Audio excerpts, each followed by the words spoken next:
Hello. How are you all? Hope you're all well. So I've just got to the yard, and if you follow me on Instagram, you probably may have seen that Wynne and I have been having just a few little teething problems with Ridden lately and a little bit of disagreement.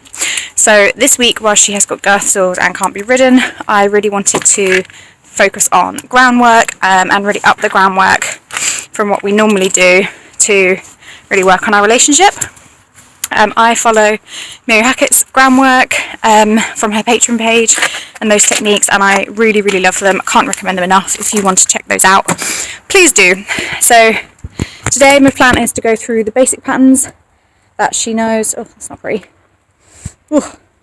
And then also I'm going to introduce tools for the first time, so using the stick and so I'm hoping that you'll be able to see how she does with that. I'm really, really looking forward to it, so I can't wait to show you. Okay, so I thought I'd just do a little voiceover of the groundwork so that you know what it is that you are looking at. I am sorry if the camera quality isn't great in places. My phone is not the best at focusing.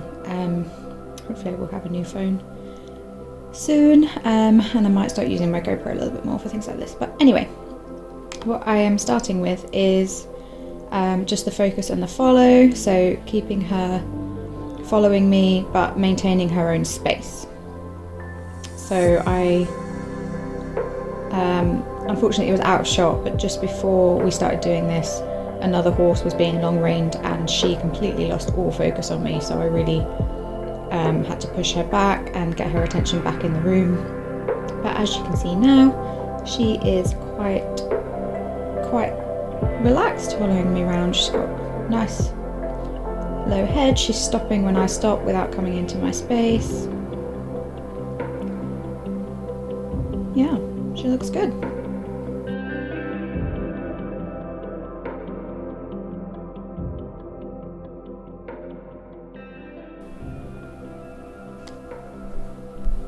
Okay, and then the next thing I am doing is taking her off the forehand and pushing her back off her shoulder. So I'm turning her neck to the side and asking her backwards, kind of round in a circle. And this one is really good for ponies like mine who tend to really lean down on their forehand, and it makes them kind of sit back on themselves. And as you can see, she did look to the right there because the other horse was still being long-reined, but she looked from a really relaxed position, so I didn't do anything there because she can look at things and she can acknowledge things, but she just has to do it from a place of relaxed. So this again, turning her off the forehand the other way, so really pushing her head away and asking her to go back, and then keep her own space back away from me.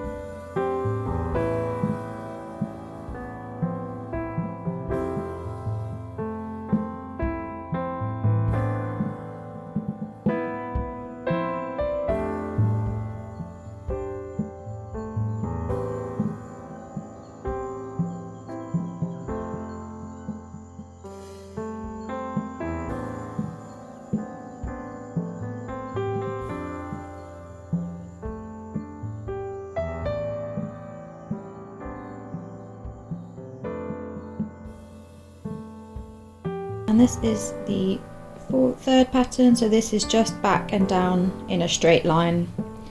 So I'm just pulling her head down ever so gently, there's not a lot of pressure on the rope, and making the sound to ask her to go backwards but stay in a straight line. So this is just a good one for getting her to come down through her neck. I should add, I cannot explain these exercises, how to do them, why to do them. You really need to follow Mary Hackett and get the information there, because there's a lot more to it than it looks, trust me. It takes a bit of concentration from both of you. So here I am turning the hind leg, and foolishly I started on the side that she's not as good with, which meant I had to do quite a few steps before I got the steps that I wanted. So you see she gets really blocked here. I can see from this video now I'm really not helping her. But there we go, then I actually bend her head round properly. But she keeps trying to back up away rather than go forward, and then she gets it. So we get 2 good steps there. So then I let her rest, and you see the licking and the chewing as she processes that.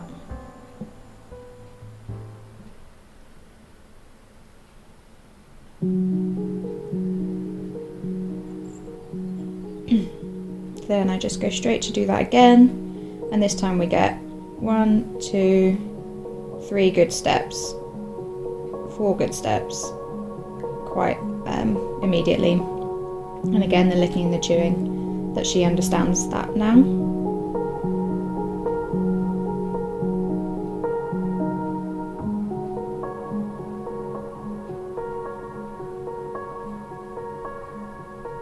And it's quite important, again Mary Hackett will explain this, but when she processes something and she does it, it's important to move to a different part of the arena. You mustn't just stay in the same part of the arena all the time. The new part of the arena actually like refreshes their brain a little bit and stops them getting blocked. So I've literally just walked around in a circle to a very similar place, and now I will turn the hind leg on her better side, and you'll see she gets it so much easier on this side. She's got a lovely bend through her neck, and she does 3 good steps through, nice and relaxed.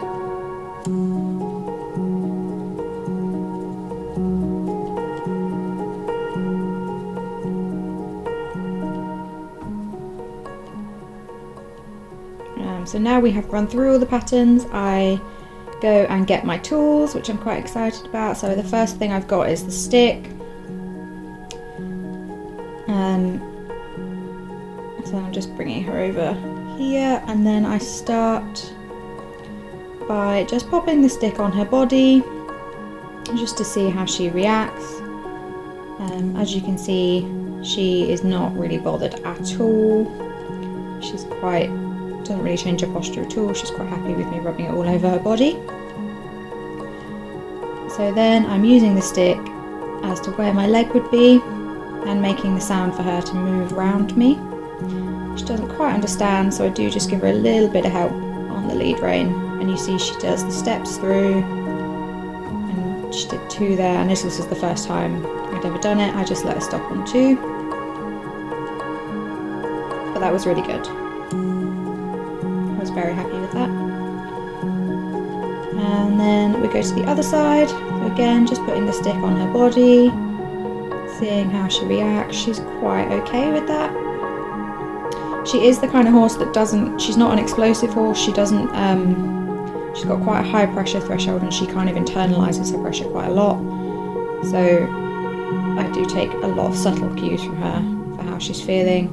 And this is her rein that she's not so good with, but you can see she did get a good couple of steps there. So again, just left it at those couple and let her process that.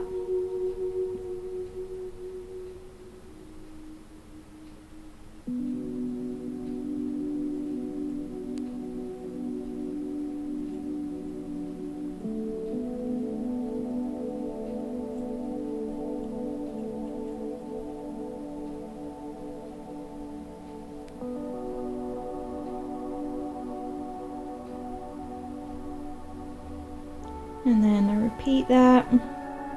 So this time trying not to put any pressure on her head, just stepping where I want her to go, keeping the pressure with the stick and making the sound, and she picked that up beautifully. She gets a little bit tangled. I'll just keep asking, and then she does some lovely steps.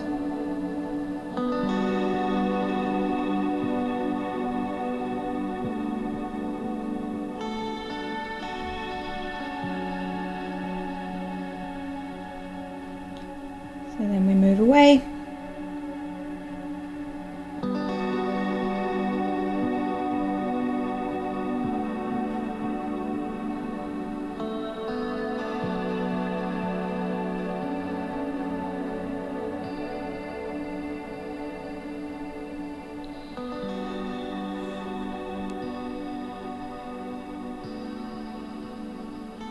And then again, just repeat the exercise on the other side. Pressure on with the stick, make the sound. You can see I've got no pressure on her head this time, but she understands. So she does 3 lovely steps, and I take the pressure away.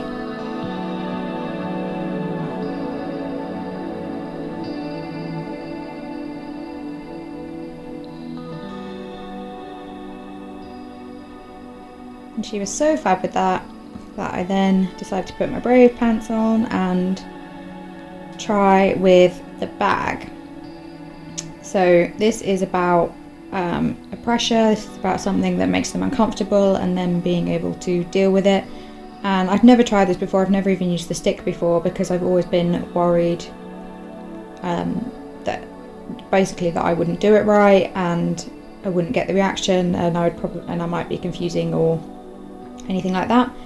But as I said, I really wanted to up our groundwork this week, so I've given it a go. So I've got a bag with just like a sponge thing in it, just for a little bit of weight and a little bit of noise, and I'm tying it to the end of my whip. So now what I'm asking her to do is draw towards the pressure, which she does. So when she goes towards the pressure, I reward her by taking it away.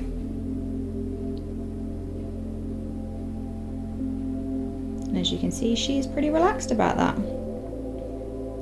So again, asking her to come towards. She's a little bit unsure. And you might not really be able to see that because, as I said, there's some real subtle cues with her, but she's very reluctant to go forward. But then she comes towards the pressure.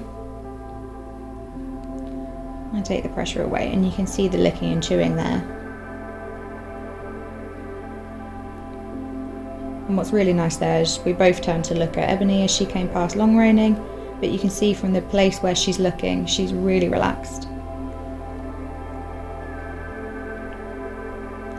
So I'm upping the pressure a little bit, just making the bag slightly more interesting, and still asking her to come towards it, which she does beautifully.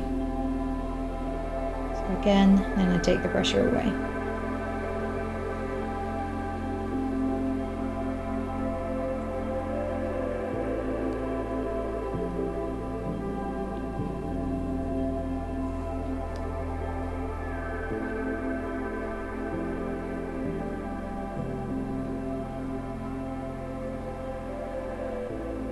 You can see she loses focus a little bit there.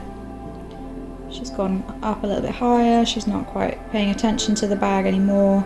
Unfortunately, we go out of shot here, but I'm basically just making the bag a lot more interesting. I'm upping the pressure, shaking it a little bit, making it make some sounds. And I keep it there and I keep it in front of her. And you can see she starts to try and move around me. So I put the bag out in front of her there and stop her going out next to me. And keep asking her to come towards the pressure and to bring herself back in the room. Again, unfortunately, we go out of shot here. Now she just gets a little bit worried, and you can tell that because she has to go to the toilet. But then she comes back and she comes towards the pressure. So again, then I just take that away. Now she's done really well with that, and you can see the licking and the chewing really nicely there. That she is processing that. So then I thought we would move on to the next bit, which is having to deal with the pressure on her. So I'm sorry we're not quite in the shot properly, but what I am doing is kind of flapping the bag on her body, quite gently to start with, but it's something weird, it makes sounds, it probably feels weird. You can see she's a little bit uncomfortable, which is good. That's what I want. I want her to encounter a situation that makes her uncomfortable and kind of process how to deal with that in a non-explosive way. So she's a little bit uncomfortable, so I just keep the pressure up, keep moving it around until I see some sort of cue. So there, the ears come forward, she bends her neck down, so I've taken the pressure off there. When she kind of acknowledges it and she realises she's okay, then I take the pressure away.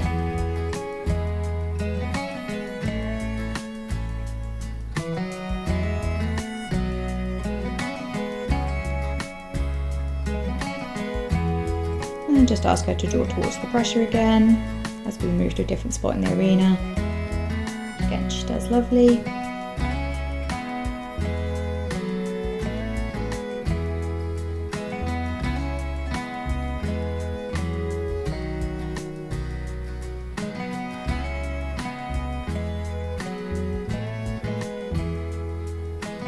And then same with the bag on the other side of her body.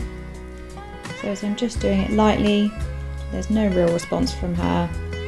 But as I up the pressure, make it a bit louder, make it a bit nearer her head, you can see she's uncomfortable again. So I'm just waiting, just keeping the pressure until she learns that she's okay and that she can process it. So here she's not changing at all, so I really am starting to up pressure a little bit more. Really quite, I mean, don't get me wrong, this bag is not heavy, it's not hurting her at all, but I am kind of annoying her with it.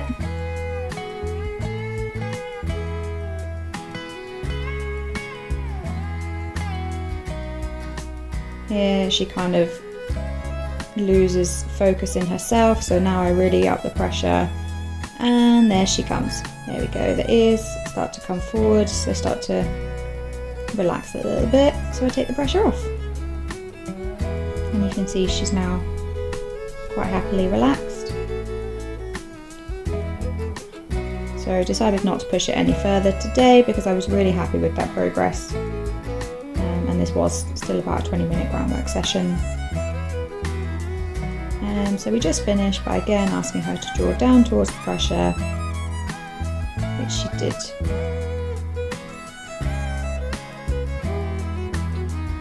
And you can see how lovely and relaxed she is there.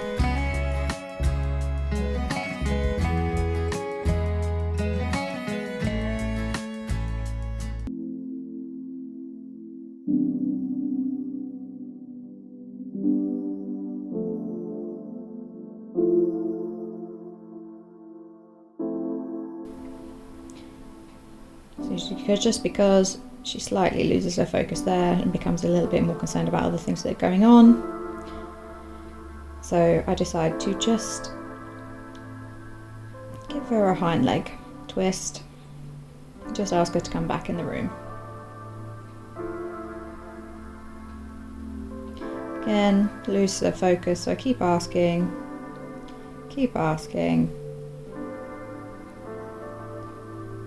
and there we go, she's done a few good steps there, so I just let her go. And now she's lovely and relaxed again. So yeah, that was our groundwork session for today. I am so super pleased with how that went. I really wasn't sure how she'd react to the tools, but yeah, couldn't have asked for much more for the first time, so I'm super pleased. But as I said, if you would like to try any of this groundwork, please go and follow Miri Hackett on Instagram and then find the link to her Patreon page. I just can't recommend it enough. It's been fab for us. And thank you so much for watching.